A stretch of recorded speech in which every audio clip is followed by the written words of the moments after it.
Do that. There you go. All right. Great to be here. Thanks, everyone, coming in on a Friday. National Adoption Awareness Month, National Adoptee Month, all the things. I was thrilled when I saw the theme about community for this year's conference because it got me thinking so much about it, and it reminded me how oftentimes I think I take community for granted sometimes. And when you really sit and think about how deeply grounding a community can be in any under any circumstances, but certainly when you have the unique life journey of adoption in whatever way that you're experiencing it, it's really in some ways for me has been about at certain points surviving and thriving, both and. So really excited with this theme, and it got me thinking about a lot of things. So I'm going to share with you a few different things that I feel like have really tethered me to this community. So I'm excited to jump in. And as many of you know who have listened to me before, I feel like you already know this, but just for what it's worth, I'm really open. I'm really open, and I welcome conversation and connection. So please let's do that. And if you'd like, even before we start, I would love to just get in the chat anyone, where you from, and where, like, just where you're coming in from. Just, it's always nice to see where folks are in the world. So thank you for playing. But I'm in New York, and a lot of times I'm in many different places between New York, Rhode Island, DC. But I'm in New York, and I'm happy to be here, the site of many a community moment. Friends from Cleveland, Houston. I'll be in Houston for Thanksgiving. Anybody wants to join up?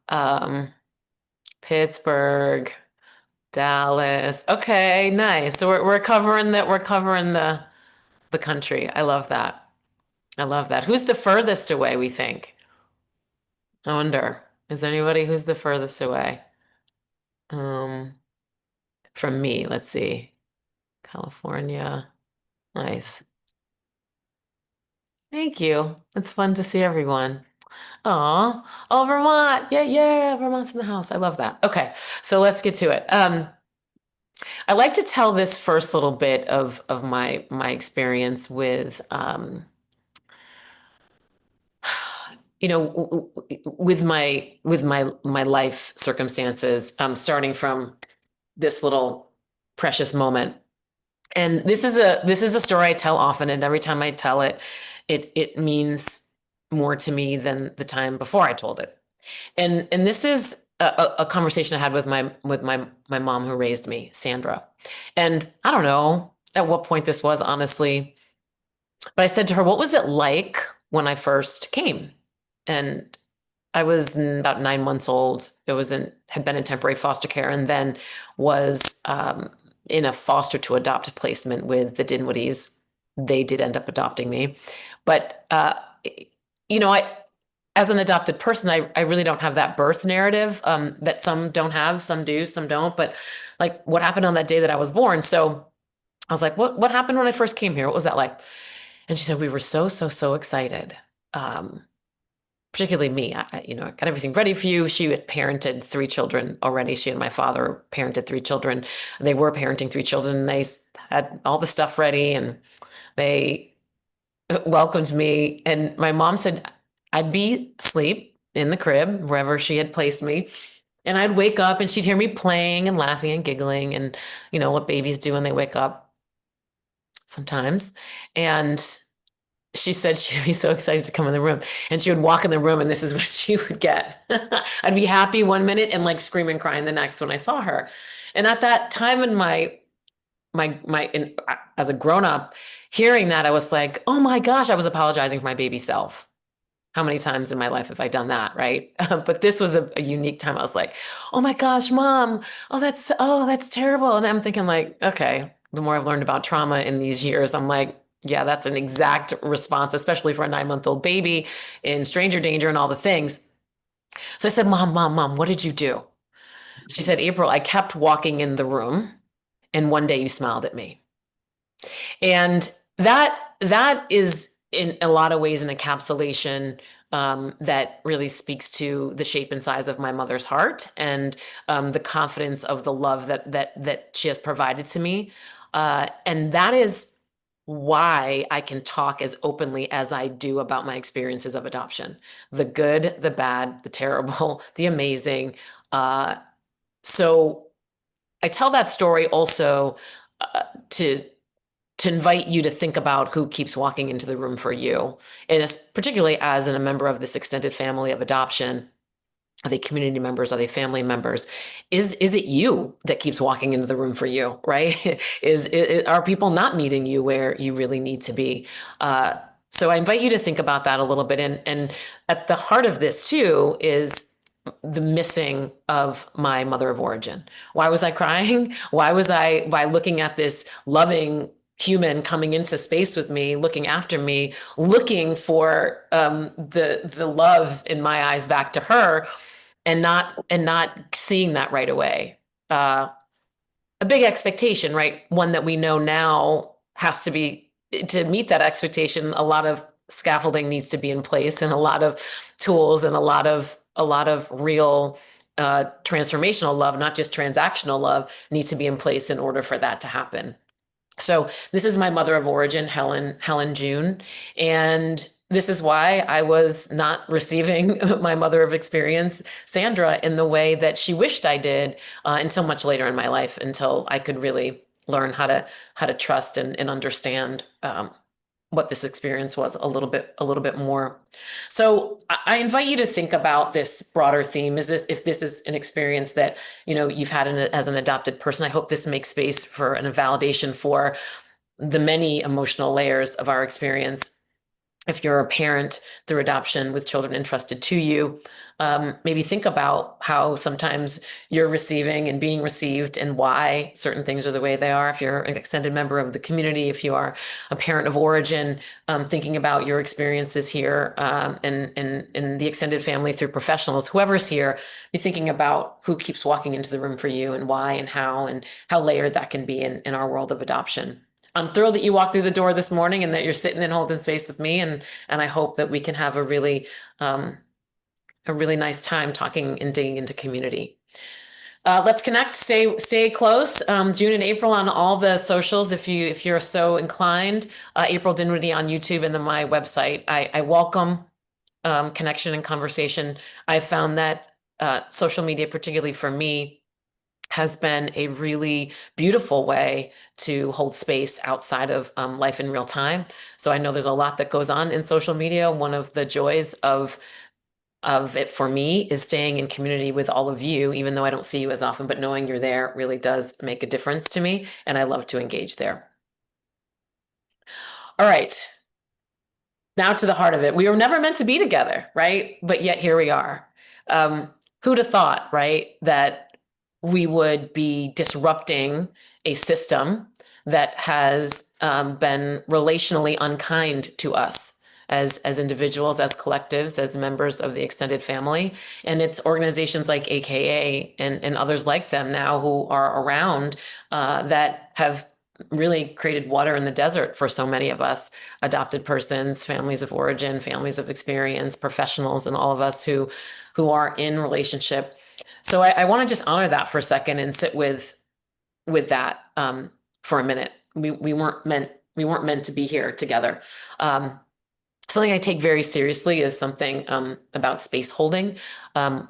If you've heard me before, you hear this often, and I will say it as many times as I hold space for anyone I'm with. I don't promise a safe space. I promise an intentionally curated space where I hope no harm is done. In places where people have said this is a safe space has been some of the places that have been the most harmful to me, especially in community of extended family members of adoption, right? So I can only promise an intentionally curated space from what I can control. We all control the rest of it.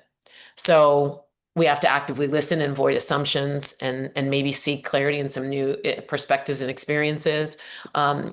we have to be present. If you're here, and this doesn't land on you, or you think, man, I wish I had community, I don't have it. You need to take a break, take a break. Best for a presenter in these modes, and I have to look myself in the mirror with this. Like, if you are on camera, try to be in a place where you're sitting down and not moving around so much. And if you need to go off camera, go ahead. Do what you got to do. We are here to be together. And that is the commitment to the community, right? Like, recognize that, as we open up, maybe put some stuff in the chat as we come off mute.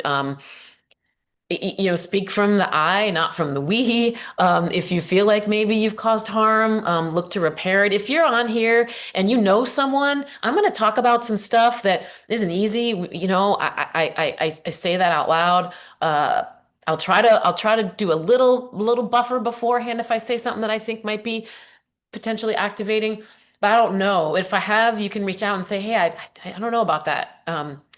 Can you help me explain it? And if someone is here that and something I say, that's going to be something that activates them, reach out and say, hey, you doing all right? I know that, maybe stuff that April said, or this is what we do. And now I can say that out loud. Many of y'all will do that anyway. So I'm not expecting that y'all aren't already doing that. I'm just naming it and saying how great it is when that happens. Consider language. I use different language for different stuff. I honor everybody's own language that they use and they choose. I don't put my language on anybody else's. Please try not to do that here for anyone.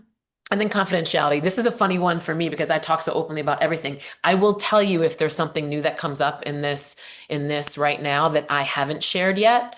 And there is something a little bit new here that I'm going to try out and see how it feels. So I ask for grace in that, when I'm really being super honest about community and my relationship to it and some individuals within the community of my extended family through adoption. I would also say, if you're a parent or someone looking after someone else who's a minor, try not to use names.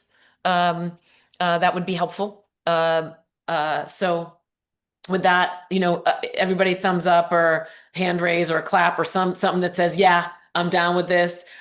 If I'm not holding these values throughout the time that I'm here, you can hold me accountable to that. And if you don't, I will hold you accountable. It's just that simple. A lot of times once we do this, there's nothing more that we have to say.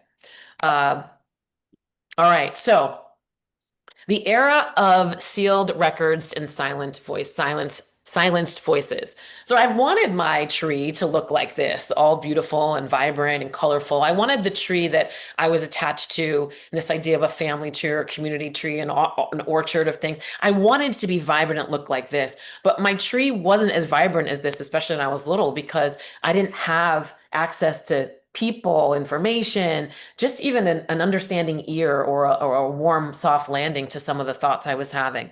So it's because of things like this, my birth certificate, where, and I didn't even know, y'all, this is a lesson in, you can see something literally 1,000 times. This is my amended birth certificate. You can see something thousands of times and not see something. I was looking at my birth certificate for something. I don't know what. Sometimes you just open it up and look at it just for fun, because I feel like it is kind of funny that this is what these are the people that are on my birth certificate. Tom and Sandy, who, yeah, by all accounts, they were my legal guardians, but they did not create me. And I looked and I saw, and I was like, what is that scratched out? There are two boxes. One says sex and one says color. And across the boxes, I should have zoomed out on this to see, across the boxes, both boxes, it says female. And then color is scratched out. Y'all, I was like, what in the holy, what? And I hadn't seen this. I mean, this was like a year ago when I noticed this, and I was like, yeah, okay, so this is what we're doing. It's this idea that we don't get our basic human rights as adopted persons, right? And extended members of the family. Like, I feel like most particularly the adopted person's human rights are violated, especially when we're asked to hold this human experience without all the pieces and parts that are meant for us. This is, and then when I talk about human rights next to this, especially in a world that we live in, people go like, well, isn't that a little dramatic? Like, human rights, really? Is this a human rights thing? I said, well, I can't think of anything more human than being born. number one, and nothing more profound than being separated from from one's family of origin, left to piece together the foundation of one's existence without truth, choice, or consent. So this is about human rights, and I believe that the more we can center on humanity for everyone, particularly the adopted person, all the extended family members are in that enfoldment as well, the better we will be as human beings. And when we can do that in adoption, there's nothing that the world can't do. So I believe that we have the ability to do that. So as we think more about the community of people, if you look at this community of people, there's little April down front with her brother. Yeah, what's she thinking? Where did I come from? How did I get here? Do I belong here? Why are they all so white? Like, maybe not at that age, as I got a little bit older. Yes. I was like, there's an awful lot of white people around here. Like, don't they? What is happening? I had all these questions and all these questions. I mean, you name it, I had them. And there were almost always no answers to those questions. I was constantly looking for people that looked like me and families that looked like mine. I was constantly trying to understand why every other family was kind of different than my family. And that really started to make sense in community out in the world. I'm going to play a little clip here. Hopefully you can hear it. I think you will be able to. There's no one more profoundly impactful to me in the early years, and you hear about her and in a bit, Dr. Joyce McGuire Pavo. I mean, I consider myself truly fortunate to have been in community with her early on in my life and early on in my world of adoption, because she was a game changer for me. And when we talked about answering and asking questions on the podcast, this is what she had to say. I think I was trying to make sense of so many things. Right. And I would ask direct questions about adoption. And the answer would be, could you pass the broccoli, please? I mean, there was no going there. It wasn't going to happen. So I think I was trying to make. Joyce was reinforcing the fact that where I was talking about, like, we weren't talking about these things. So I became a community of one. I became this human being who talked about things internally, didn't let that out because there was no place for it to go. And that impacted me greatly throughout the course of my life. Early life reflections for me were that, looking for people in the people that were around me, looking up to people as I look up to my brother here. It's a long journey with my brother. We are estranged. But I was looking up to people who didn't really have that much to offer me in a way, right? They couldn't meet me where I needed to be. Still love them, still want to be looking up to them, but so often they don't meet the needs that I have, but the community of adoption does. So what did I do? I poured myself into books, and honestly, those hardcover Disney books were like my prized possession. So that was the start of the books, but I got deeper and deeper into books as I went in, and books became a very, very important part of my existence growing up. So I think about this, and to me, belonging is a birthright for us all. And to me, community is that lifeline to belonging. And for me, it has been a place to land, to grow, to heal. It's also been a place of frustration and challenge. We'll talk about that. I want to talk openly about that, because if we want to grow and be and sustain as a community, we have to talk about all the things, and we'll get into that a little bit. But I don't know if all y'all feel similarly in that respect of what community has been for you. It's been a lifelong journey, from that one-time transaction to a journey of looking for, seeking, finding community. Where it got real for me a lot in terms of community and holding it was in school. And I was a cheerleader, and you can see all these little pictures of these groups of people. And I showed up, and I did all the things, and by all accounts, everything was fine. But look at this picture all the way over where, you see sleeping April. I was friggin' exhausted. Like, it was so exhausting to be showing up in those places without people who understood me. And I think about the level of activation my body had growing up, that I can with specificity say how much my body has calmed down in community with other people. it's a really a beautiful thing that I do not, take. I talked about taking things for granted earlier. I feel like I do take certain parts of it for granted. How it's impacted my body, I don't, because I'm very in tune with like my body. And I know that community, being in community, even not always being with y'all all the time, but knowing you exist helps me in my whole system. So I want to share that with all of you. So I want to talk a little bit about reunion, because there's a point and a peg in my reunion journey that's really important. I, of course, started thinking about things when I was younger and in my, the 70s and 80s when I was growing up. I pretended that Harry Belafonte was my father for the longest time because he and Elizabeth Montgomery from Bewitched, if you're of a certain age, you will know exactly who those people are. Elizabeth Montgomery's white, she was bewitched. And Harry Belafonte is Harry Belafonte. And I told people that he was my dad and she was my mom, and they were just too busy in Hollywood to take care of me because I didn't know what else happened. So I figured that was a good enough story. And people were like, huh? And I told him that, Mr. Belafonte, and he was like, where did you grow up? I said, Rhode Island. He said, I spent a lot of time in Newport, young lady. I was like, just spit in this tube. Just let me. He was lovely, by the way. But, I was telling stories. I started to think more about like, I was testing my parents. I was gathering information. I was trying to figure out like how I would find people that were attached to me. I moved to New York. New York was a game changer for me because two things happened in New York. One is I felt like I was somebody in New York, right? I felt like, oh, I had friends who had big jobs at different law firms. They could look people up. That was cool. And I started going to a search and reunion group. That was Joel Souls back in the day. And for what it's worth, wasn't for me. He wasn't for me. It wasn't for me. I met amazing people in that group. I met absolutely amazing people.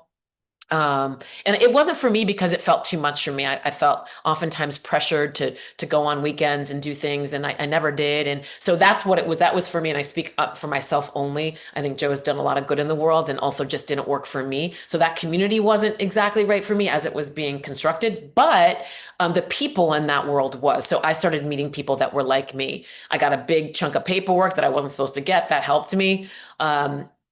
I got connections to Helen through this paperwork. I found a search angel. Try in Massachusetts was one of the first places that I found community and discovering pieces and parts of me. But this is the thing that happened that was a game changer for me. It was in 2003. I knocked on a door in Newport, Rhode Island, and in that place, I found a family that was living in the house. They lived in the house after my mother of origin, Helen, lived there. There were white adoptive parents that had adopted Black and brown children. They were transracial adoptive parents. Like literally, they were living in the house. They did everything they could that day to help me get to people that knew my mother of origin. They did not know her, but people did. So Newport was literally on its ass that day with people calling people and people coming over. And did you know Helen? The person they got me in touch with that ultimately did her best to try to get Helen to make a relationship with me was a mother of origin. She had relinquished, she was in high school. She was Helen's best friend when they were in Newport. Neither one of them knew that they had relinquished a child. When Pat Hagenauer, who's that woman, found out that Helen had me and relinquished me, one, she was like, everything makes sense now. Everything makes sense. All these things that I didn't know she was pregnant. She moved to Hawaii and she moved and one day she came in and changed her clothes quickly. She's like, it all makes sense now. And Pat was looking for her son because she had a genetic lung condition and she wanted to find him. And so she was like a beast in helping me. And Pat passed before finding her son. And I went to her memorial service and I sat in the back of that church and I wept my eyes out for her, for him, for me, for Helen. Helen and I ultimately couldn't make a relationship for reasons you'll find out a little bit later. But I did meet my siblings, my siblings that were parented by Helen. And this recently, this last spring, I was in my brother of origin's wedding. Not as a guest, but as a member of the family. And so a lot of this, it gives you a little bit of color commentary to my search and reunion journey, which is a whole nother thing for another time. But the thing that really really set with me was finding people that understood because they were also members of this community. And from that day in 2003, I forever held community in a different way because I knew there were more of us out there and that the universe was going to bring me the people I needed. And it absolutely did. So as many of you know, I also like the seasons and the months just because April. And yeah, my birth mother named me June. My adoptive parents named me April. I'm born in October. So the seasons and the months of the year really help me because I think a lot of times adoption is so complicated and it's hard to get people to really understand, it's like a mountain to climb. It's big and the months of the year and the seasons, like everybody knows that it's fall. Everybody knows that it's November. It's a little bit of a grounding force for me. So I like to use that as a device to help unpack some of the more complicated things. So that's what we're going to do today. I'm going to start with spring and new beginnings. I talked already a little bit about the house in Newport. That's the house in Newport. And honestly, walking through that door, I made up a story. I made up a total fib as I was walking up to knock on the door. I was like, oh, I'm doing research for a project. It was genealogy research, whatever. But the minute I walked in the door, I was like, I can't lie. And I was like, hey, I just got to tell you something. And they were like, oh, come in and sit down. That was an unlock for community that I will never forget. I'm still in touch. The people that were there, no longer, Mr. Benson's no longer with us. Barbara Benson is, and she's a delight. She actually helped me try to track down my bio father, and we hit a dead end, but she was amazing. Inspiration, people like Joyce McGuire Pavo, Darlene Allen. If people don't know who Darlene Allen is, she's in Rhode Island. She was very much a grounding force in my community early on. She helped me just navigate Rhode Island and closed records. And then she made a place for me in her newsletter. It was my first time I ever used my voice. And I think that was 2003. Yeah, crazy. So, this was the brightness. I don't know, like I'm holding with anybody who comes into community for the first time and they're like, shit, like this, what, who are these people? And why are they speaking directly to me? And they're making space for me. I mean, I was blown away. I was blown away. It was really important to me because right alongside all of this joy and brightness of connection this spring, there was something very, very challenging. And this is one of those things where I'm going to talk about something that's not easy. So here we go. In reaching out to Helen, my mother of origin, she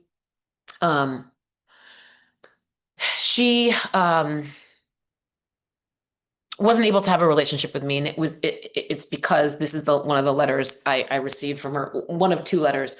I didn't know your sperm donor. I was raped. My family has no genetic problems and they never knew anything about you. Hearing from you has, if you turned it over, made me very depressed. So this was a time where no one could console me. My family couldn't console me.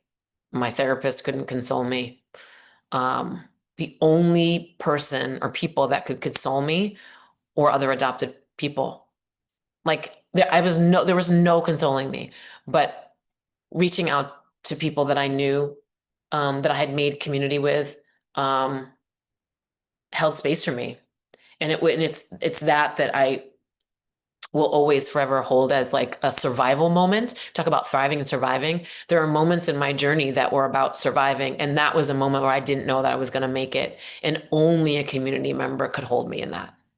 So if others have had experiences like this, it's just an honor to know that you are all here. And like I said, I don't always talk to all of you. I don't know some of you, but honestly, every single day when I walk around and things get a little difficult, the energy of it is there for me. And I hope for you too.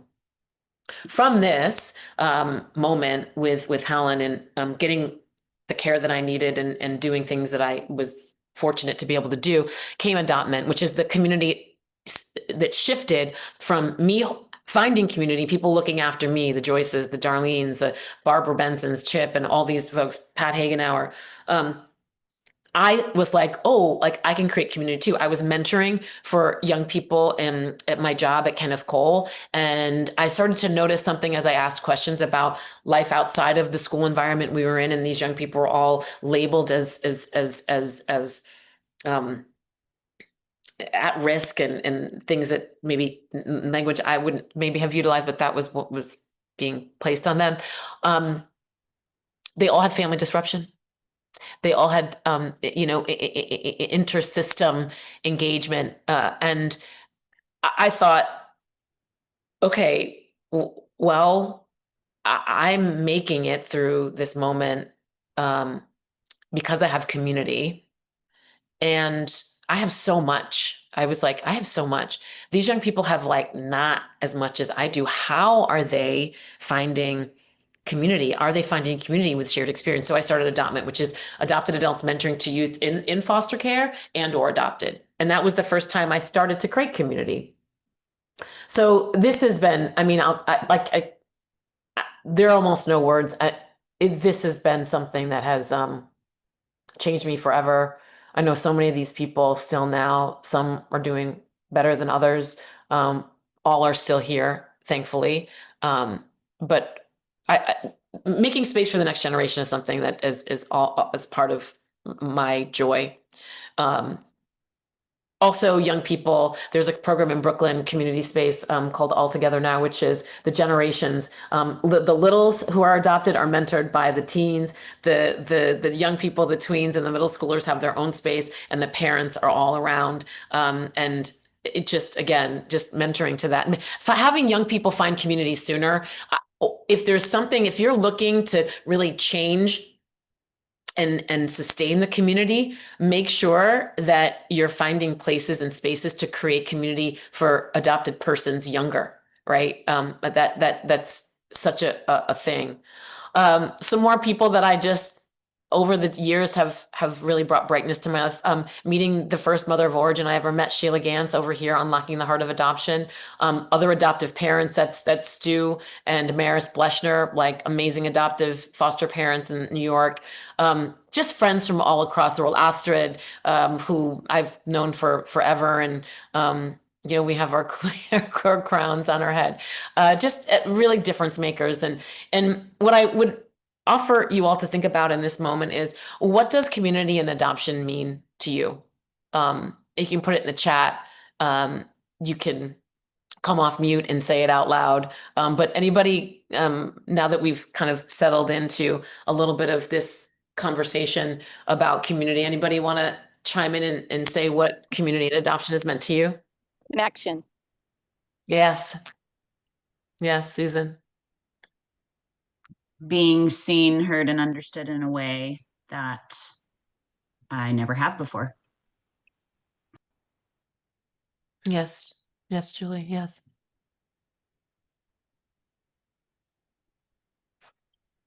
Let's look at the chat real quick. Anybody want to read something from the chat? Let's see what we got here. Understanding. Yes.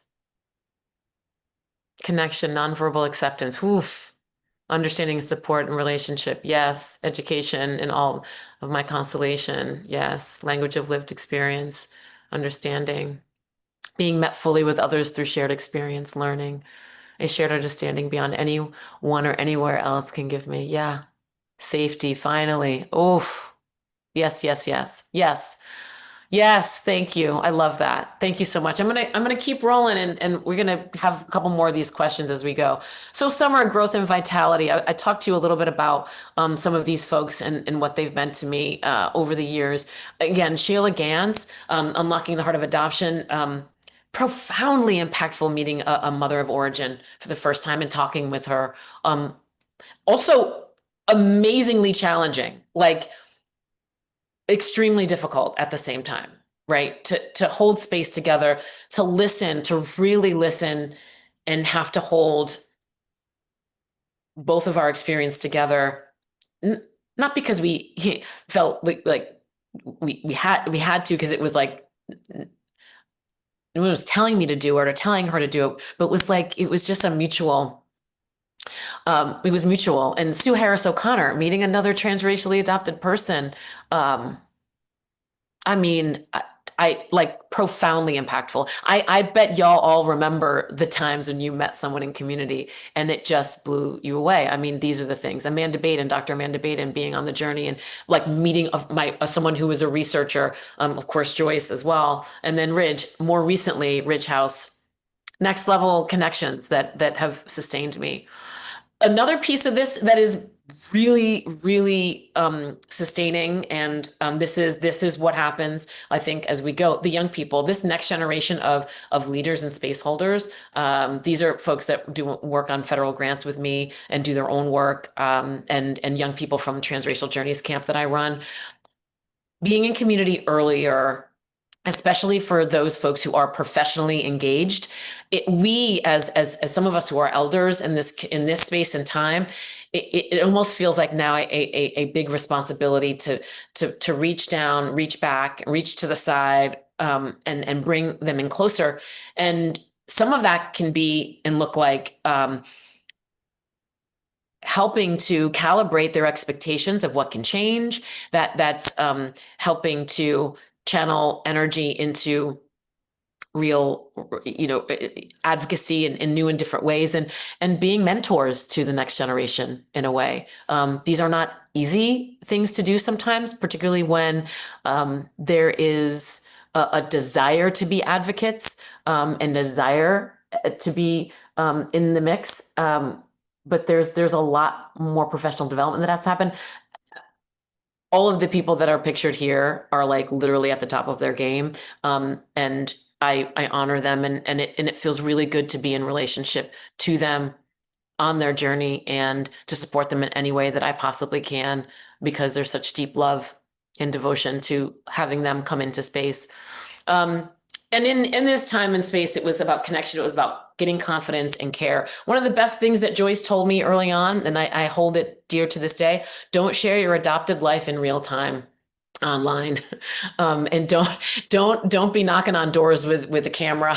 If you can help it, you can do that in your own way. And that's not that we need content that tells real and true stories, but Joyce was always so just wise, so wise. And the other thing I want to talk about, and this is new, so bear with me, but I dated an adopted person. Anybody ever date someone within the community? I mean, you don't have to tell me. You don't have to tell me. You can tell me privately. Y'all, it's really complicated. It was really, really complicated. So complicated. When I talk about this idea of community, we come into space with each other. This is high stakes. It's super high stakes stuff. These relationships are so important. Our professional relationships, our personal relationships. If someone doesn't get back to us, I don't know about y'all, but I'm always like, are they gone? Are they really gone? Did I do something? Are they going to come back? Are we still friends? Were we ever friends? What does this mean? It's like, oh my gosh, like how does this all make sense? So Phil, he's somewhere in the universe. He's been on my podcast. He made a film a very long time ago called Outside Looking In, a great documentary about transracial adoption. First transracially adopted person I ever met. If anybody's seen that film, it's classic. It's amazing. He's awesome.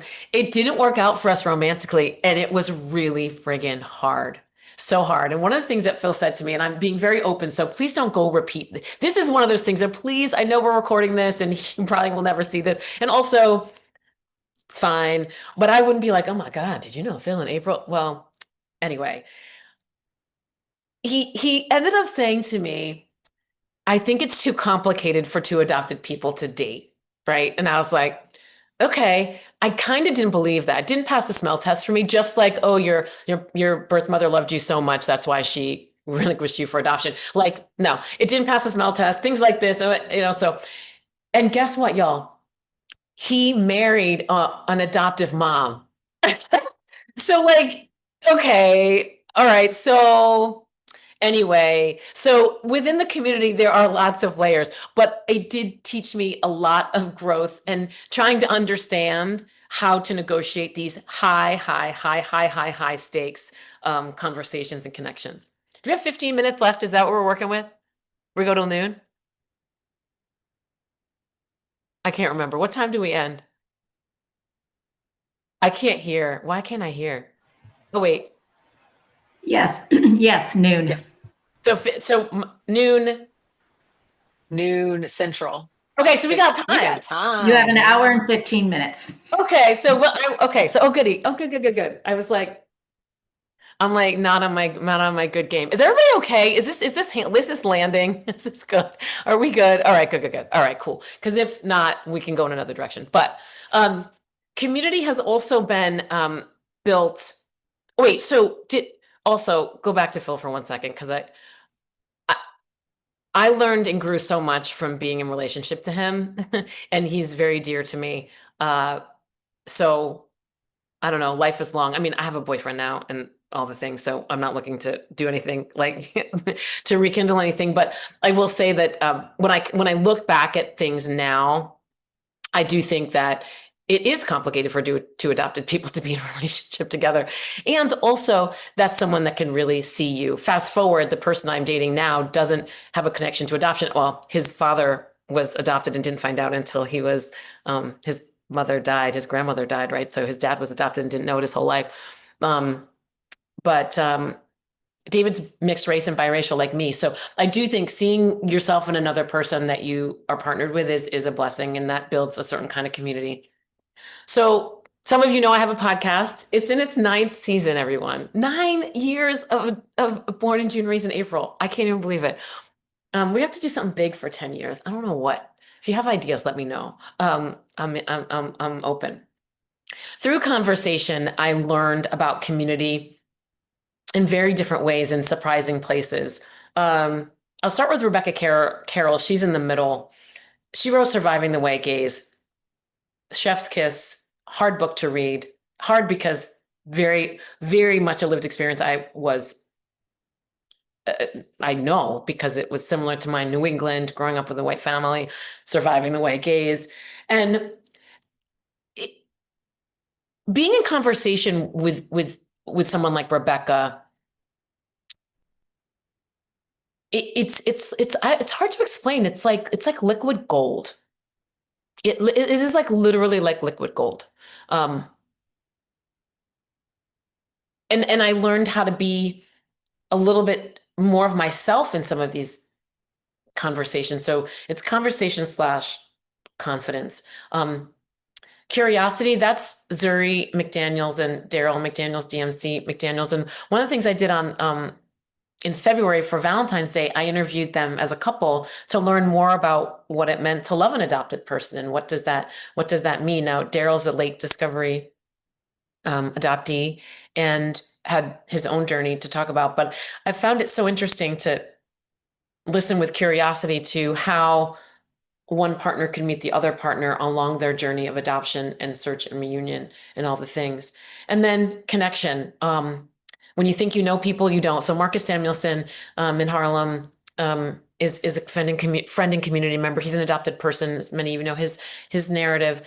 And we have a mutual friend. His name is Lewis Johnson. And I don't know if folks have listened to this podcast, but it really blew me away. When I was at Lewis has a shop in Harlem called Harlem Haberdashery. It's beautiful. If you're ever in Harlem, you have to check it out. It's a beautiful shop.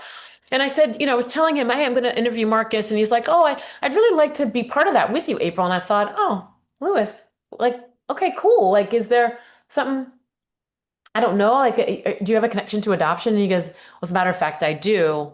And I've been wanting to talk to you about it for a very long time. When Lewis was 12 or 13, he fathered a child. And he relinquished that child to adoption. And was looking for a space to talk about this with someone who understood, and that just happened to be me. And what Lewis thought, because he started asking me questions one day, and this is how it all, he's like, so what happens when an adopted person gets older? And, he had been told that when his son turned 18, that he would find him, he would be able to find him, and he would look for him. That's what he understood, through his life. So on his 18th birthday, Lewis was waiting and has continued to wait for that connection. And so I really helped him understand what the laws are, number one. And regardless of what the laws and the access is, it's all about humans and what they know and how they have been encouraged or discouraged to look and search. So I didn't know Lewis's journey until, and I knew him for years before I knew that. And he was looking for a place to find community, and he found it with me. And I was honored to provide that through the podcast. So for me, this is growth and vitality time. Everybody knows some of these familiar faces probably in the room. After being kind of introduced to the community of adoption, working in my regular work, and I joined the Donaldson Adoption Institute board, and then I became the executive director. What I profoundly learned about, among other things, about policy advocacy, and turned all those lights on. I was in deep relationship with adoptive parents, especially adoptive parents who had a lot of means. And those are some of the harder relationships that I've had in the extended family of adoption. And, when the kids were doing great, they were donating. When they were active. When their kids weren't doing great, they weren't. There really wasn't enough, in my opinion, of a catalyst to really continue and grow that work, and made one of the toughest decisions of my professional career, which was to sunset the operation. At the same time, so that it was growth in a way to understand really how deep, some of the places where privilege lives, and their willingness to build systems of fairness and adoption. Made a lot of amazing friends and connections. Betsy Norris, Leslie Pate McKinnon, may she rest in peace, Lynn Franklin. One of the things that's really special about this board, or was special about this board, is that an adoptive father and a birth mother were on the board. It's the first time I had ever witnessed that. They shared a son. Their son was their son, Lynn's birth son, and Jim Stevens' adoptive son. So there were a lot of different intricate relationships that happened in that time and space for me. It took me to other countries, and I met, when you go international, it's a whole nother layer of this experience. A few other moments in the world. What was really nice about creating community, taking part in community and creating communities, I could bring all my friends along for the ride. So Joyce McGuire-Pavo, Leslie Pate McKinnon, Nathan Ross, Amanda Baden, they were all people that I knew and that I brought along a journey with me to help raise awareness of the need for community, the need for reform, and all the things in adoption. And then last but not least, this little crew, you see some of yourselves here. Marcy Purcell, I'll never forget holding space with Marcy, or I think we were presenting together. I can't remember. Maybe I was watching her present on that. I don't remember, but she said something that I'll never forget, and I credit her. And she said, talking about access to original birth certificates, she said, "I'm not supposed to date or marry my brother, but I have to know who he is." Mic drop. That's Marcy Purcell. So she has been a member of my extended family of adoption and community for a very long time, and I really appreciate her. Newer folks in the mix. Well, actually, Brooke and I have known each other in community for a long time. So long. And again, you can bring your friends with you that's Brooke at Transracial Journeys Family Camp. So, I love that, bringing friends along. And then that is Stacy. That is Stacy I'm hugging, by the way, Stacy from Yes We Adopt. And so the AKA community has been about growth and vitality for me. What have I learned from this? I've learned that I can create my own family within community. This is Sheila and Louise, my sisters. We call each other the band. When the band's back together, we try to see each other a few times a year. We're all 3 generations of adopted persons, and we're like a little sisterhood, and it's beautiful.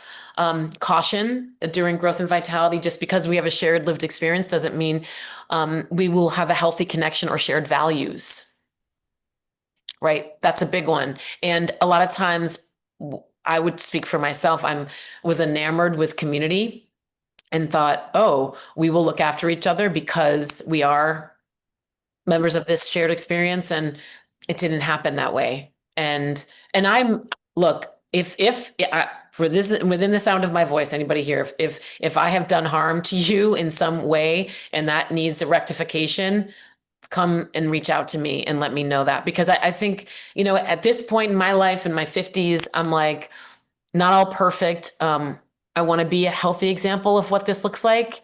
It in community, it may not always work that way, but the assumptions of shared values and healthy connections can't be made. It's work. It has to. It's work, right? Forgive me. Let me get rid of that. Hold on. Sorry, everyone. I don't know what that is. Let's go here.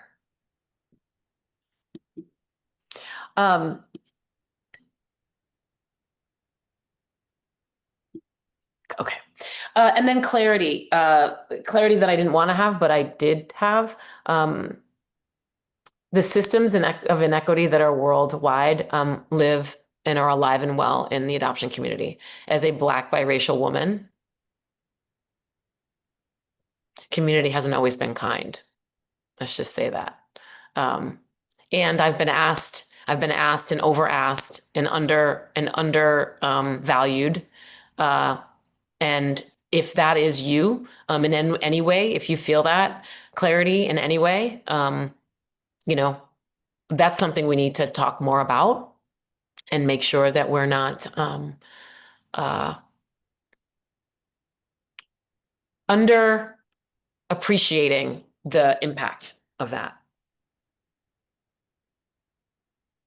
So let's open it up again. I want to hear. So I just talked to you about like this growth and vitality of my time holding space in community, being in community. I want you to think about the community, and you don't have to say the person. You could, if you want to give someone flowers in this moment, that would be beautiful, but you don't have to. You can describe a relationship that's helped you grow. And remember, growth for me was not having a great outcome with a potential romantic situation, but learning a lot and not regretting a single moment of that. So it's everything and anything. So I would love to hear from some folks, what is a relationship in the community that has helped you grow?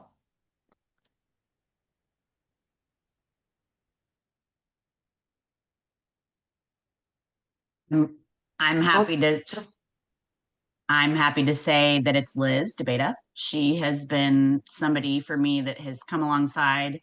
We share very similar professional focuses, and she's been a huge support to me. And it was an honor to be able to hug her in person in March. So just really grateful to be on this journey with her.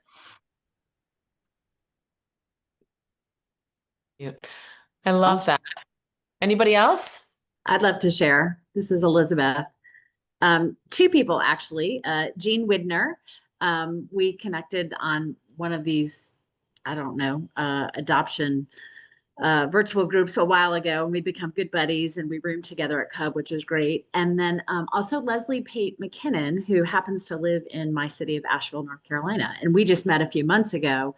And I'm both adoptee and adoptive mom, and she's been helping me guide Riley through our reunion with her birth family. So yeah, they're all great gifts. And many of you on this call, actually. I love that. Thanks, Elizabeth. Anybody else? I'd love to share. For me, it's Season Ito, who's a memoir writer, and Astrid Castro of Adoption Mosaic. They both, I'm not an adoptee, but my mother's a biracial adoptee.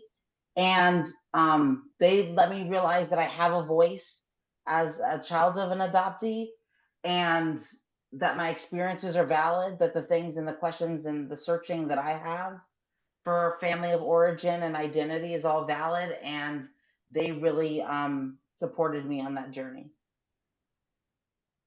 I love that. Thank you, Bianca, and thanks for being here.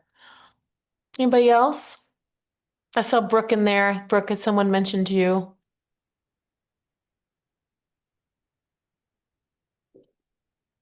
Hey, April. This Hi. is Stacey. Hello, love. Hi. You know I'm here for you. Come on.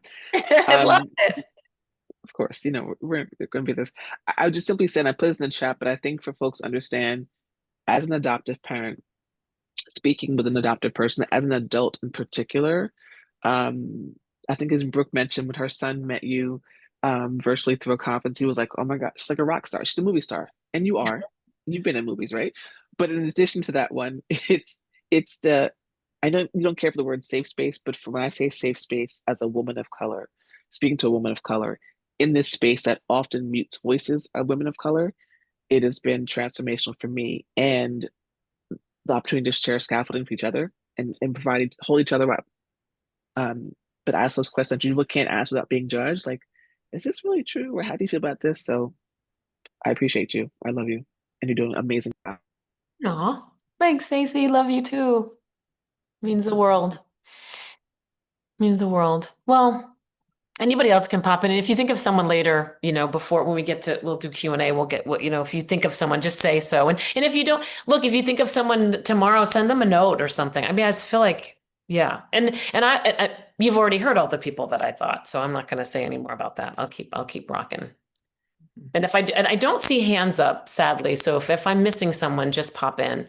So now we get into fall change and reflection. So we're going to get into a little bit about this, which is, an interesting thing to consider because in these next two parts of conversation with each other as a group are going to get into what's the vision look like for the future.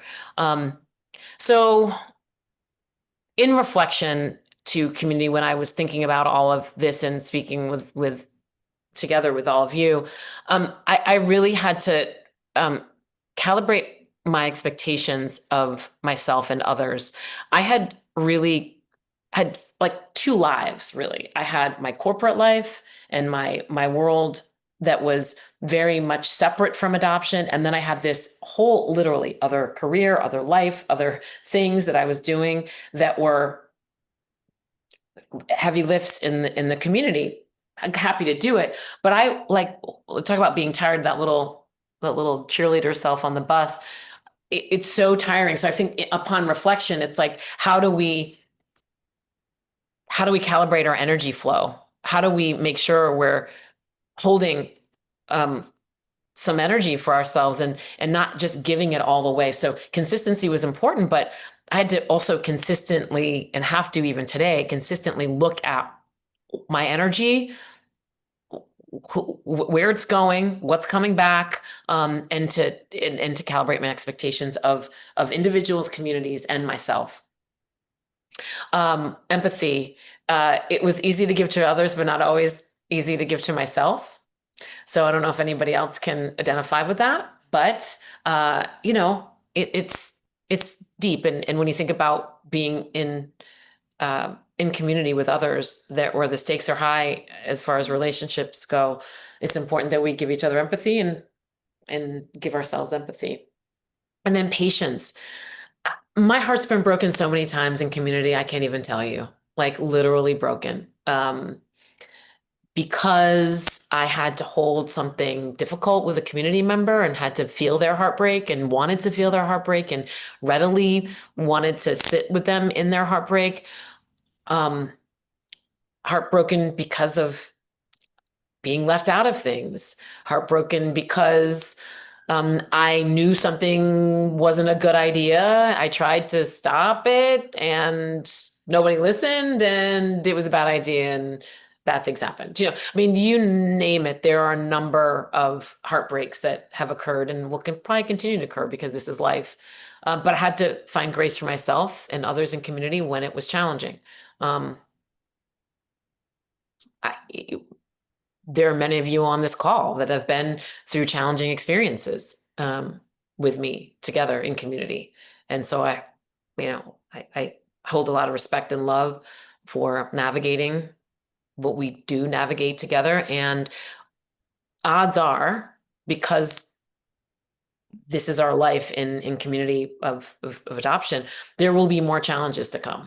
There will be more things to find empathy and grace and patience for. So definitely. And now I want to get into it a little bit. This is a two-part question, really. But the first one is what is hard in community, first of all? What is hard? I named a couple of things. I would like to have an open discussion about this.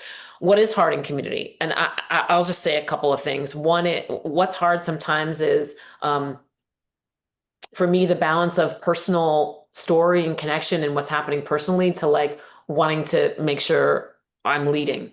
Like I have to separate sometimes. So I can't talk about the things that are going on right now because I gotta lead. That's one thing. The other thing that's sometimes hard in community is that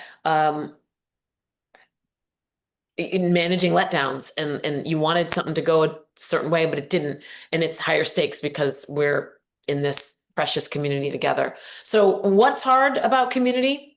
We've already talked about all the things that inspire us, but and why do you stay in even when it's hard? So any parts of those questions that you feel inspired to talk through.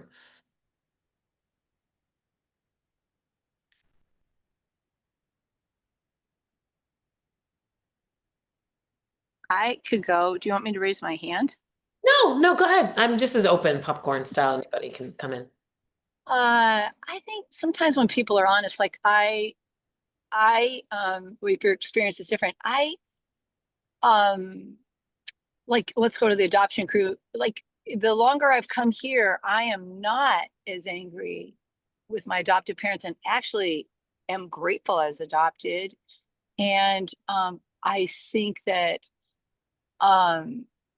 I guess it's like looking for the similarities. Also, I found my birth dad. I feel bad sometimes for people that I got my records that didn't. So I feel sometimes embarrassed or bad because I did meet my birth dad, but I didn't meet my birth mom. And I think sometimes, I don't want to say jealousy or envy, but I didn't meet my birth mom. So when people did meet their birth moms and they're really close with them, or the birth moms are on and they meet their children, that is a hole that will never be healed, because my birth mom died literally. I got my records at 21. I didn't look for her then, but when I got my records, when I turned 21, she died 2 months later. It's almost like she knew I was coming. And so she never got to hold my face or look in my eyes. So I get really jealous sometimes when people have these great relationship with this family. And I'll just say this and stop. My experience with her family went horrible. My sister asked me who the hell I was. I was a secret. They didn't tell anybody. They didn't tell her mom. Her mom cried. I wasn't allowed to meet her husband because her husband was drunk. My brother asked me out. So it went not good.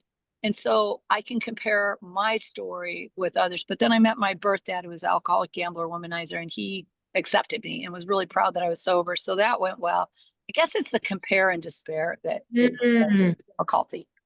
Susan, super. Thank you, by the way. Thank you for being in this community. Thank you. That is absolutely the envy, the jealousy, how many times do I hear like reunion stories that didn't go like mine? No connection to my birth mother is no longer with us. My birth father, I don't know who he is. And other people who are like just in right reunion, you're just like, dang, yeah, that can be hard. That can be really, really hard. Anybody else identify with that? Like that compare and despair. That's an interesting way to say it, Susan, too.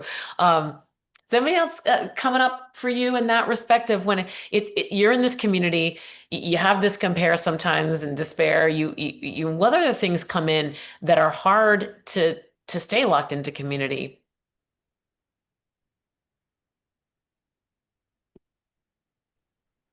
Hi, I can share. I'm Elsie. I feel like it's hard when you want to be understood and we only have so much time, and like if someone's misunderstanding a motivation in community, it's like just trying to figure out like what's my part to what's to the extent that I can try to be understood and understand, and where does it need to just stop, and it's like letting it go, and just moving on, and I don't know, that's hard for me. Well, I think I'm feeling what you're putting down and picking it up, because there is that, like at some point you're like, can we just be like, can we just be like, do we have to, is it always that deep, and is it always that complicated? And I have found that it just depends. Like it really just depends. But what I love about what you're saying, Elsie, and this gets to like, what do we want the community to be? How do we want it to be going forward? And that is, we have to say these things out loud. Hey, look, like, it's hard when you compare and contrast. It's, really setting up a community with guardrails and boundaries or expectations and just value systems to say, like, this is what it's like to come into community. I mean, AKA does a great job of that in their support groups and in their spaces that they hold. It's like, this is what's expected. This is what you're going to come to find. I've found that doing that in smaller spaces that even aren't as organized helps me, especially in the world of adoption. Hey, I'm going to tell you some things about my experience. Like, you may identify with them, you may not. You can stop me if this isn't something you can hold with me right now. Feel free to say so. It's like creating some of that just so that we can kind of be a little bit lighter with some of it. But I really appreciate how you're talking with that. And then I think the other thing, and I don't know if other folks can relate to, is I just go back to this idea that these are high stakes relationships. I can be very sensitive, right? And very like, oh, we're all here and we all have our own things we're carrying. We know what we're carrying in a way, right? Like, different for everybody, but the big picture stuff. So yeah, very interesting.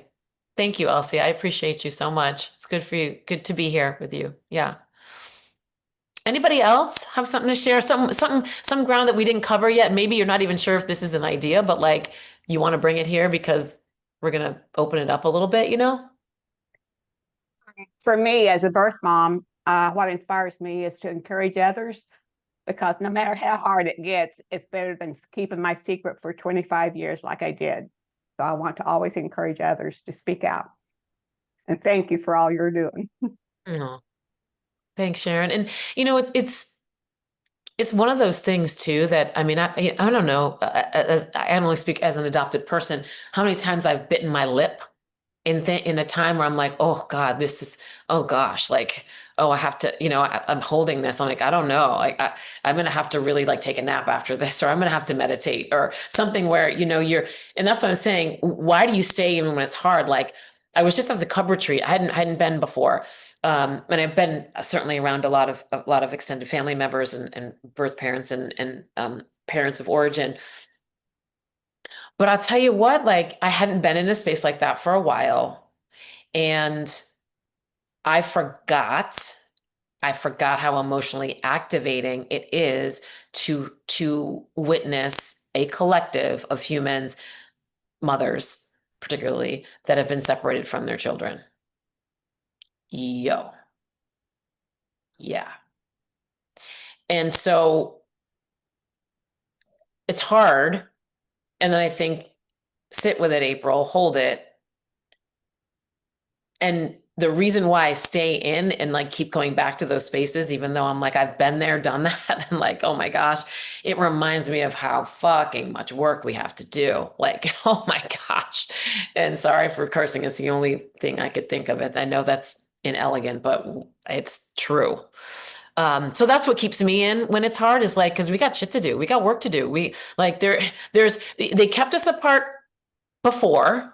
They can't now. We're here now. We were never meant to be together. We are just learning how to be in relationship with each other. I mean, we haven't been back in relationship that long, y'all. This is like groundbreaking. AKA is a groundbreaking organization. Others like it are groundbreaking. Others are coming behind it and doing great work as well. But AKA just like shook the tree a little bit and started to do things that no one ever expected. We weren't meant to be here.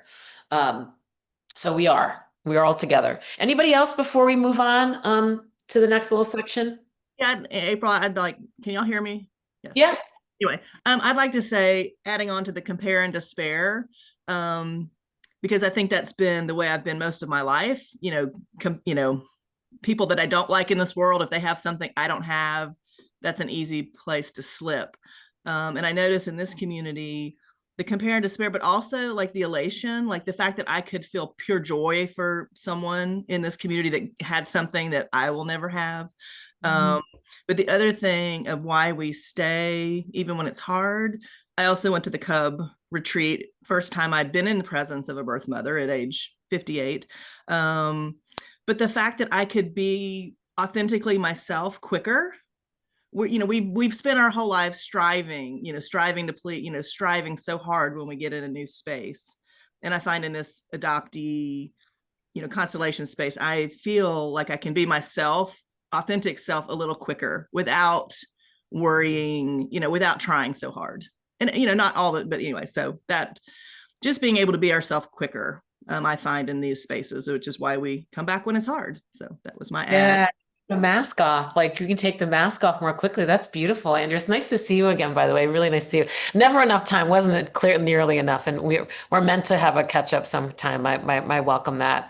Lovely to see you here, and yeah, so many things you said. And one thing I am so fascinated by other people's relationships with their families, right? Like I'm always like, oh, they look so much alike, and I find myself being like, wow. And we saw so many people at Cub, these beautiful connections that, you go, and it's like a marvel. I'm like, wow. And I feel such joy, but I also have to find in my body where the pain is still, like where the ache is, and where I'm like, oh, two things can be true at the same time. I can be really happy for them and really sad for me. Holding that duality and that both and.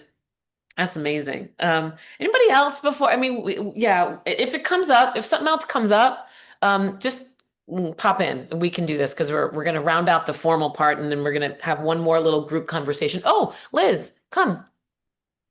Yeah, I just want to say really quickly, because so much of what Andrea said and yours, like everybody, but I think for me, so much of the recognition of how much pain there is in our community, and how I have worked so hard to understand my own pain and use it in a way that has helped me grow and create the work that I've been able to create to give back to the community. And like I want to be able to hold other people's pain in a way that helps lessen it for them. And so that for me, the thing is like recognizing that we don't have to carry this pain, and like if I can be a person that can take some of it and sift a little bit of that away for people just by bringing myself and the gifts that I have, then I'm going to keep doing it.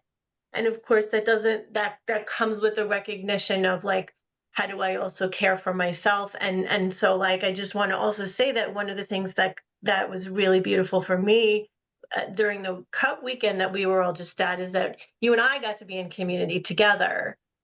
And that was and we have a challenge with safe spaces, right? But like you were a safe space for me that weekend, and I think we were a safe space for each other. And so like finding those little like micro moments within those macro spaces, if you will. And yeah. Beautiful. Yeah, it's good to see you again. All you say is true. And I love that alchemy, that, turning pain into purpose. And in a way, for me, it's almost, and it's not anything that is, it's like hard to explain, but just when I think I can't do it anymore, something comes in and just warms me, and like there's a layer of protection or a warm, like a hug. When I have like that picture of Stacy and I hugging, like there'll be times where literally one of you in this matrix will like shoot me a text and I'll be like, what is happening? How did you know? So what a blessing. What a blessing. So let's get into the last season of winter. Liz, to your point, rest, resilience, nurturing ourselves in challenging times. This is part of the recovery, right? I've been saying this a lot: high stakes, high stakes. This is human engagement at the highest level, and it matters greatly. And these interpersonal relationships matter. Connections made, new ones that have been served the test of time. We can't forget what we started with, which was we weren't meant to be together.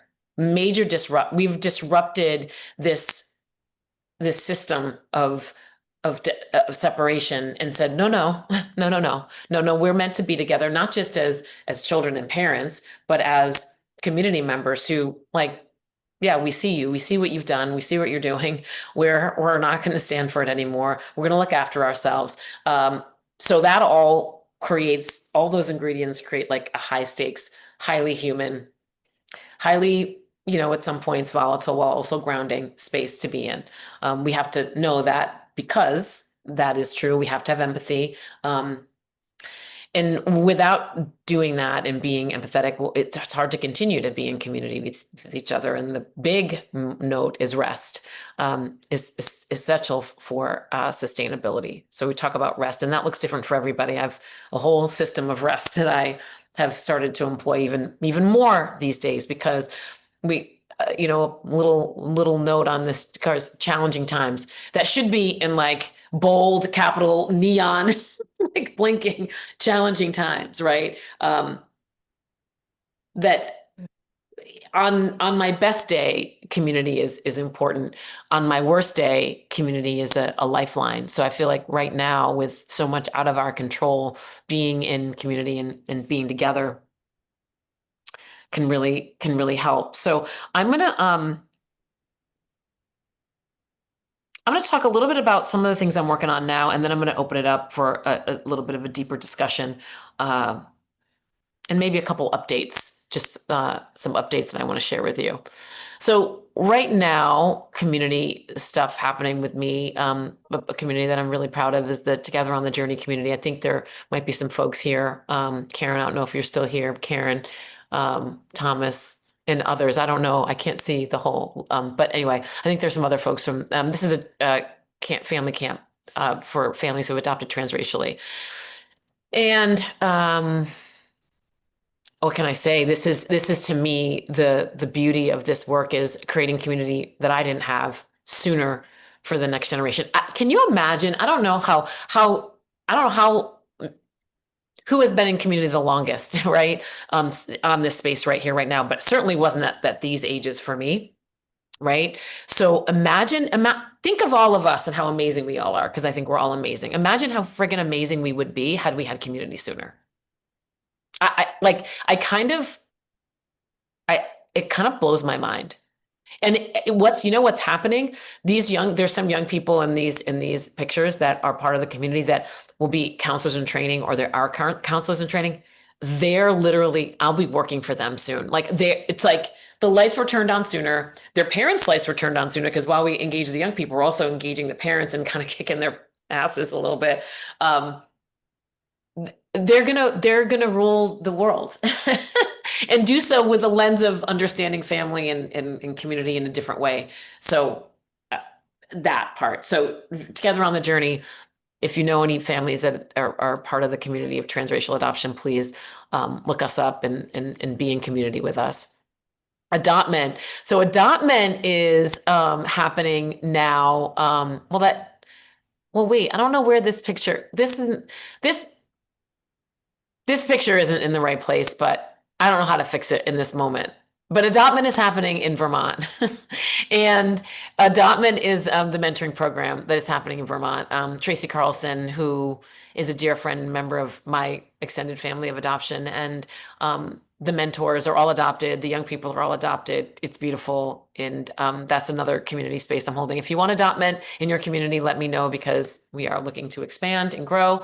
Another podcast is out now, Calendar Conversations, a guide for adoptive parents. This is for adoptive parents, very particularly taking a month-by-month approach to understanding belonging and how to use the calendar in a very practical way to help create a bright path belonging to children entrusted to them through adoption. I also have calendar cards for conversation. So if you work in systems, if you have families, the calendar cards are actually good for any family. They really just are conversation prompts, like real simple ones to help you keep conversation about adoption, family, identity happening in your families. One more thing, the Quality Improvement Center on engaging youth in adoption. If you had told me I'd be part of a community that had tethers to the federal government, I would have told you, you're crazy. That's not for me. And then I started working on these federal grants, and if not me, then who, right? These are places where policy and practice is being shaped, and I want my voice to be at the table. It is difficult. It is very hard to be in some of these spaces for any number of reasons, which I'm actually going to be talking about this on another talk about advocacy and the advocacy journey and change makers at the Change Makers Conference tomorrow. I know it's in conflict to this. But I would say this really quickly. What an amazing thing to have conflicting things.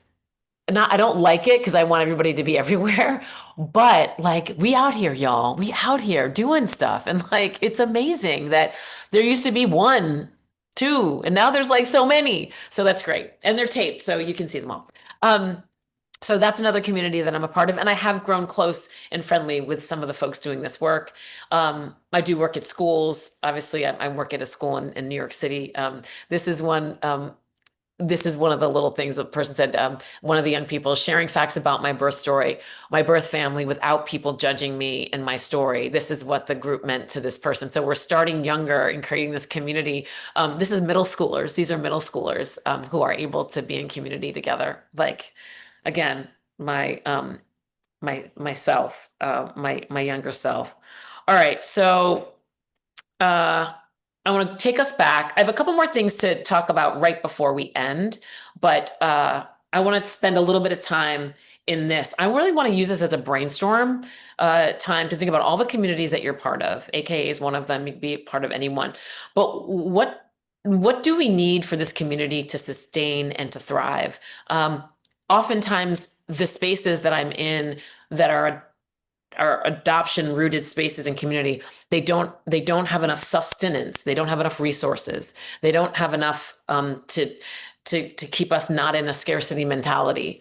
That's one thing that I think the community needs to sustain and thrive. But what are some other things that we need as communities, as a community, to grow and to thrive and sustain?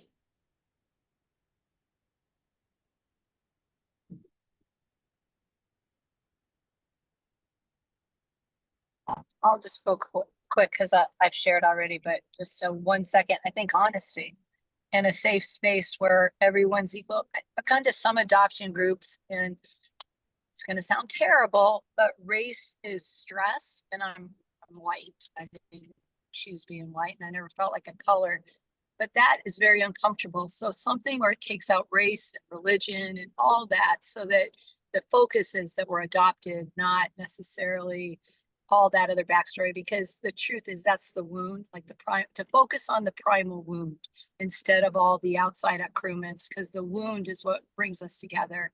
And sometimes in some groups I feel comfortable because that's really addressed. It's like, I didn't pick my color, I'm sorry, I'm just this. So that would be a big one.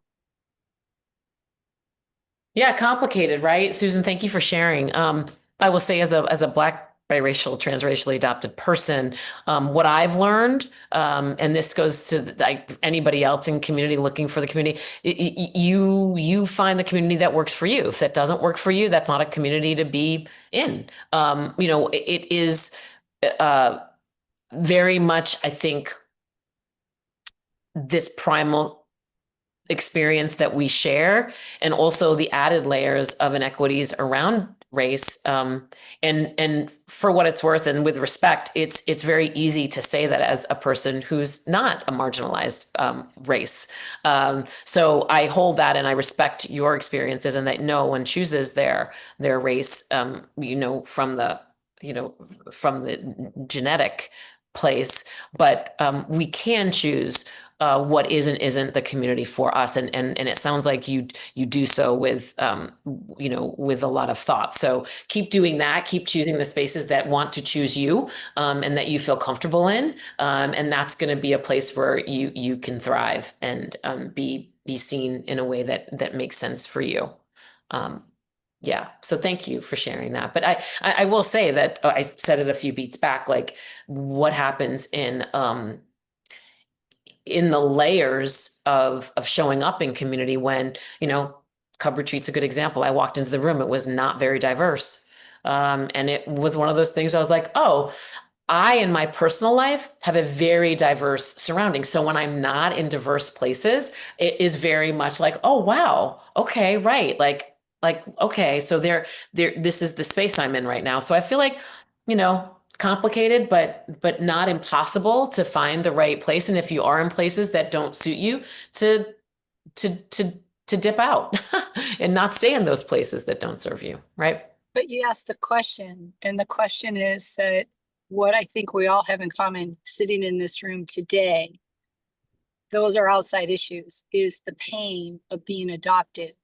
And that's the thing that brings us together. And I think that that's what the community needs to focus on, is the pain is what brings, and then if you want to do whatever, but I've been in groups where it goes off on race, and it's like, dude, I'm here because I'm adopted and it was fucking painful. And if I could have picked my race or something, I would have, but I couldn't.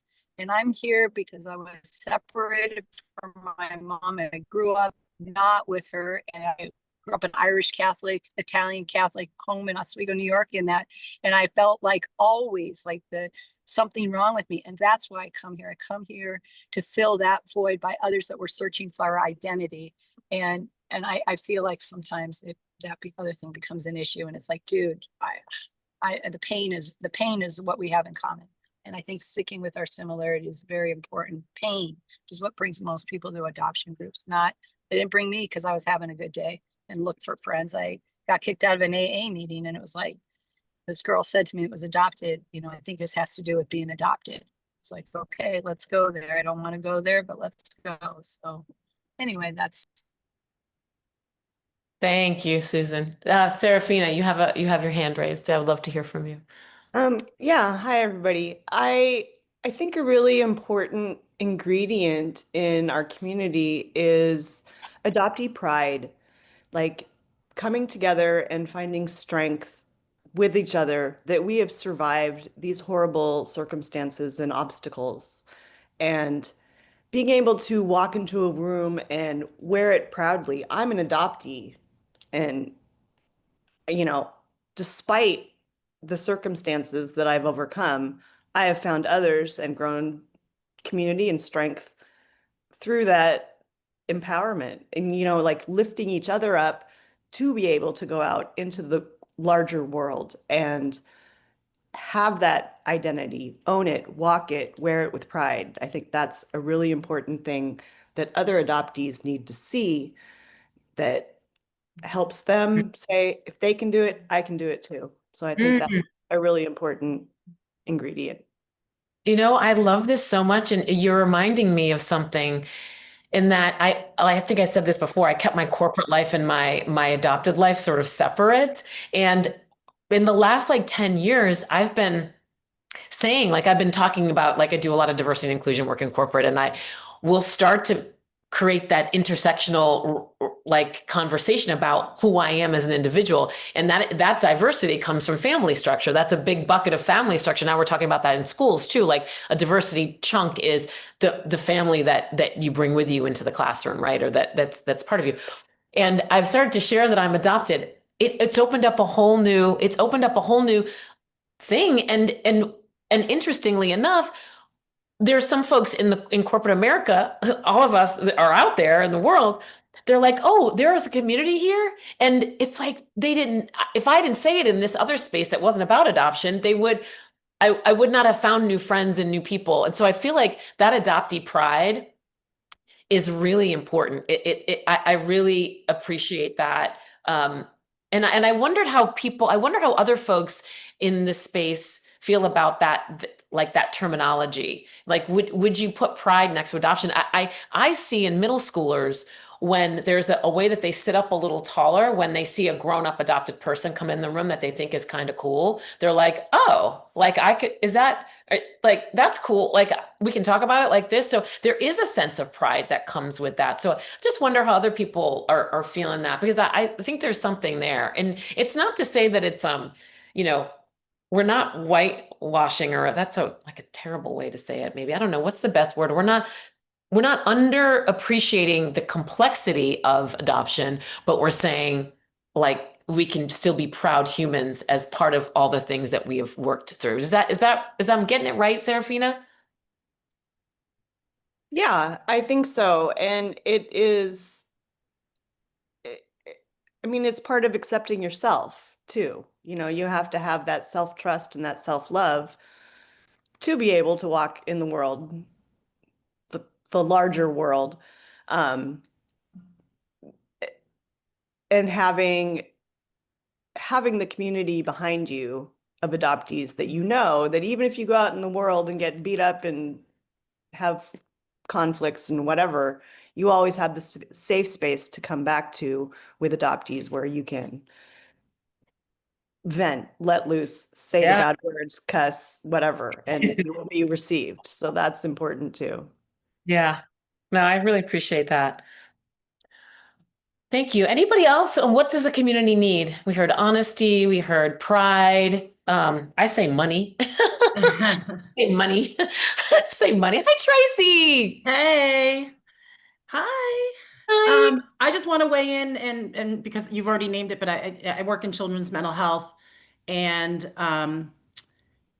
we just need earlier intervention for the adopted person, not just the adoptive parents. And that's what we see a lot.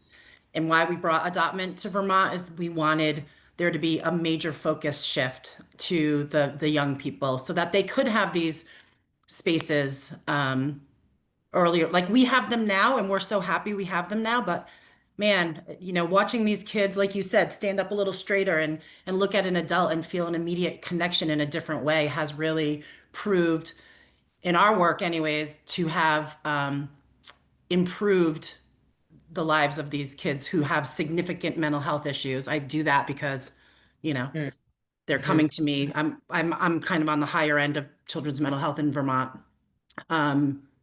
So yeah, there's just earlier intervention and programs like adoptment. Yay. I love it. It's good to see you, Tracy. Anybody else before we start to wind down a little bit? What does the community need to sustain and thrive? What's missing from our community maybe? April, this is Gail Swift. Hi, Gail. How are you?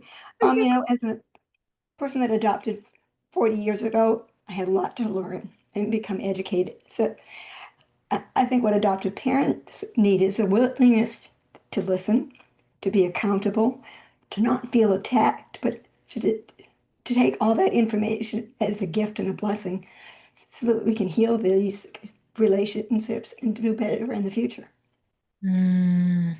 Yeah, appreciate that, Gail. That means a lot. It's just very particular way we have to be looking after children in this environment and looking after ourselves and all the things. But it's yeah, I appreciate that. And I appreciate all you do. Yeah, I mean, there's so many people that are here in this space right now that if it does feel like really beautiful as a reminder of just how much support, and in every like and every share, Gail, you and what you do. I mean, I can't tell you how much that means, because that's community at a distance, but it doesn't take away how it lands on me as a human being. And I see you do that for so many of us in the community. And I just thank you. Thank you. Thank you. Thank you. You are doing all the things you wish the community would do. So a couple more things as we go. I want to share a couple of things. Who knows this person? Does everybody know who Anne is? Yeah. I want to say that one thing that the community gives me and has continues to give me is joy. And I hope you can hear this, because this is a great way to sort of and as we round out here, we still have more time. So if there are, personal life questions you want to ask me more about community, we have a few minutes and I'm happy to answer questions. But I wanted to make sure I said this, and then I do have a little bit of a tiny update that some of you may know and may not. I don't know. I want to share it with you. So this is a podcast with Anne. I interviewed Anne in Los Angeles. I don't even know. Somehow we were both ended up being out there at the same time. And this is part of the podcast. I hope you can hear it. We were talking about the Thanksgiving Day table and all the things. It's a good podcast, by the way. If you haven't heard, this is from 2017. If you haven't heard this podcast, you should listen to it. I listened to it again and I was like, oh, this is pretty good. All right, here we go. When you were talking about your gap or your brown eyes, I was thinking that for me, it was height and size. I'm just bigger than everyone in my family. And if someone pointed out and says you're bigger, or you have a gap, or you have brown teeth. That would be terrible. That would be. Thank goodness I don't have brown teeth. So the brown teeth, yeah, they don't that would come be to a the big party. problem. No, you take those out before you go to exactly. But okay, when you're so That is just a snippet. We had to edit that podcast because we literally then sat there laughing for like 5 minutes. We could not get it back. Like, and every time I listen to that, because it was just so funny. So joy. I mean, there on top of all the things that we talk about that are challenging and beautiful and all the different things, but like there's such joy in this community. But countless times, Tracy, how many times have we laughed and giggled and it just and so many people that I know in this space. Liz, we were just giggling last week or 2 weeks ago, whatever it was. Just there is joy. There's so much joy, and I always want to hold on to that. I always want to celebrate that. And in preparing for this, I was going back through so many things, and this was a moment of real joy. And Anne, just man, Anne is a treasure and just an amazing human in my world who I don't see enough, but I really do honor and cherish her. Lastly, I do want to share this little just update, and I think I shared about it on social media, but when you were and it's one of those things that you sort of you can only really bring to community in a way that they will understand. And this is a very it's a very personal share. So I told you about Helen, my mother of origin. We went back and forth with letters. I sent her a big package of things. This was like, in 2003. And she sent me back that letter about not really being able to be in contact with me. And that was pretty much it. And I had sent her a bunch of stuff. I had sent her letters, and I sent her pictures, and I sent her this package. And when we had first been in touch that way, she had sent me one letter back, and then I asked her something else. And then she sent an envelope with everything back that I sent her. She sent it all back. So then my sister, my half sister, who was raised with Helen, was cleaning out her. And when I got the package back, I opened it up and I looked, and it was everything in. I didn't even look through it. I didn't assess like what she sent back and what she did. And I figured it was all in there, right? Everything was in there. She just sent everything back, and I didn't even have the heart or the stomach to like look through everything again. Cause I was like, oh, I still have that envelope somewhere. It's just, who knows where it is. So Debbie, my half sister, was looking through Helen's stuff, and she said, oh, I found this in Helen's clothes. I found this letter in Helen's clothes. She had kept one of the letters, right? And so I took the letter and I opened it up halfway a little bit, and then I closed it because I was like, oh, I already know what this says. Like it was very heartwarming that she had kept it. It's very heartwarming that she had kept it. I thought, wow, okay, she kept the letter. So then I've had to pull it out in the last like couple of years because I was looking for something else, and I found the letter, and I opened up the letter and I saw 3 teardrops on the letter. And I didn't see those the first time I opened the letter. And I remember feeling this like very overwhelming sense of, so mixed emotions. Like in a way I was like, oh, she cried. That means she loved me and she cared about me. And this was hard for her. And she made it sound easy. And like the disconnect was so severe, but she did cry, and she did hold space for us, even in the only way she could. So I wanted to share that update because for a couple of reasons. One, it's the long game in community and these shared connections, be they closer or farther away from you. If you don't have a connection that you want to have now, you never know when you might have it. There may be clues in some things that you have right with you close, like that you just missed and you haven't seen before. And that it's just a joy to be in space like this where I can share something that I can't share in many places that will come and be met with the holding that I feel that I have in this space with all of you. So community is a lot of things. But for me, it's a real joy and an honor to share space so I can share and hold things like this with all of you and keep fueling up for what we do together. What we keep doing together. So thank you for being part of my community and extended family of adoption. I appreciate and love you all.